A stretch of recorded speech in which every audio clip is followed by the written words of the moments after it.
ಹೆಂಡತಿಯಾದವಳು ಮತ್ತೆ ಹಳೆಯ ಗೆಳೆಯನ ಪ್ರೀತಿ ಬೇಡಿದಳು ಎಂಬ ಕತೆ ಪ್ರಾಮುಖ್ಯತೆ, ಭಾವನೆ ಮತ್ತು ಸಂಕಟಗಳನ್ನು ಒಳಗೊಂಡಿದ್ದು ಕಾಲ್ಪನಿಕ ದೃಷ್ಟಿಯಿಂದ ಹೇಳಬಹುದು. ಇಲ್ಲಿ ಒಂದು ಉದಾಹರಣೆಯಾಗಿ ಕಥೆಯನ್ನು ಮಾಡಬಹುದಾಗಿದೆ. ಕತೆ, ಹಳೆಯ ಪ್ರೀತಿಯ ಸ್ಮರಣೆ. ನಮನಿ ಎಂಬ ಯುವತಿಯು ಹರ್ಷ ಮತ್ತು ಸಂತೋಷದಿಂದ ತುಂಬಿದ ಜೀವನವನ್ನು ಕಳೆದಿದ್ದಾಳೆ. ಅವಳ ಪ್ರೀತಿ, ಪರಿಗಣನೆ ಮತ್ತು ನಿರ್ವಹಣೆ ಎಲ್ಲಾ ಹೆಂಡತಿಯಾಗಲು ಮುನ್ನವೇ ಸ್ಪಷ್ಟವಾಗಿತ್ತು. ಅವಳ ಪತಿ ಅನಿರುದ್ಧ್ ಎಂದಿಗೂ ಸಮರ್ಥ ಮತ್ತು ಕಾಯಕ್ಷಮನೆ. ಆದರೆ ಅವಳ ಹೃದಯದಲ್ಲಿ ಹಳೆಯ ಪ್ರೀತಿಯ ಅಳುಕನ್ನು ತಲುಪಿದಾಗ ಏನಾಯಿತು ಎಂದು ಅವಳಿಗೆ ಅರ್ಥವಾಯಿತು.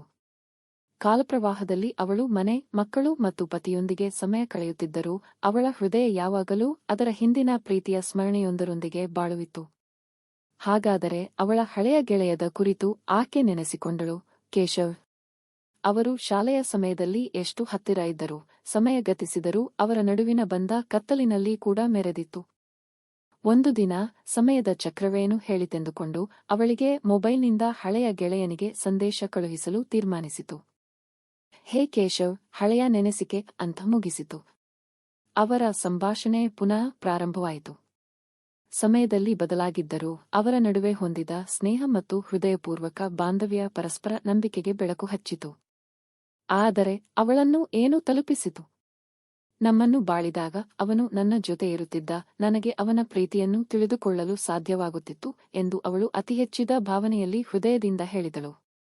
ನೀವು ಹೆಂಡತಿಯಾಗಿದ್ದೀರಿ, ನೀವು ಹೆತ್ತಿದ್ದೀರಿ ಮತ್ತು ನೀವು ಈಗ ಪತಿಯೊಂದಿಗೆ ಜೀವನ ಸಾಗಿಸುತ್ತಿದ್ದೀರಿ. ಹಾಗಾದರೂ ಹಳೆಯ ಪ್ರೀತಿಯ ನೆನೆಸಿಕೆ ಎಂಬುದು ಎಷ್ಟು ಮಹತ್ವಪೂರ್ಣವಾಗಿದೆ, ಅದು ನಿಮಗೆ ಗೊಂದಲ ತರಲು ಕಾರಣವಾಗಿದೆ ಎಂದರು ಕೇಶವ್. ಆ ಕವಿತೆಯಂತಹ ಮಾತು ಅವಳಿಗೆ ಕಷ್ಟಕರವಾಗಿದ್ದರೂ ಅವಳು ಆ ಪರಿತಪದಲ್ಲಿ ಒಂದು ನಗುವ ಹರ್ಷವನ್ನು ಕಂಡು ಹಳೆಯ ಪ್ರೀತಿಯ ಬಗ್ಗೆ ತನ್ನ ಹೃದಯದಲ್ಲಿ ಏನು ಮಾಡಬೇಕೆಂದು ನಿರ್ಧರಿಸಬೇಕೆಂದು ತೀರ್ಮಾನಿಸಿತು. ಅವಳು ಕೇವಲ ತನ್ನ ಹೃದಯದ ಸಂಕಟಗಳನ್ನು ನವೀನ ದೃಷ್ಟಿಯಿಂದ ನೋಡಿ ನಗುವ ಮೊಗವನ್ನು ಬದುಕಿನಲ್ಲಿ ಒಪ್ಪಿಕೊಳ್ಳಲು ಪ್ರಯತ್ನಿಸುತ್ತಿದ್ದಾಳೆ. ಈ ಕಥೆಯಲ್ಲಿ ಹೆಂಡತಿಯಾದವಳು ತನ್ನ ಹಳೆಯ ಪ್ರೀತಿಯನ್ನು ನೆನೆಸಿಕೊಳ್ಳುವ ಮೂಲಕ ಹೃದಯದ ಸಂಕಟಗಳನ್ನು ಎದುರಿಸುತ್ತದೆ, ಆದರೆ ಜೀವನದ ಪ್ರಸ್ತುತ ಬಾಹ್ಯಾವಸ್ಥೆಗೆ ಮತ್ತು ಜೀವನಕ್ಕೆ ಹೊಸ ದಾರಿಯನ್ನು ಕಂಡು ಹೊರಹೊಮ್ಮುತ್ತಾಳೆ.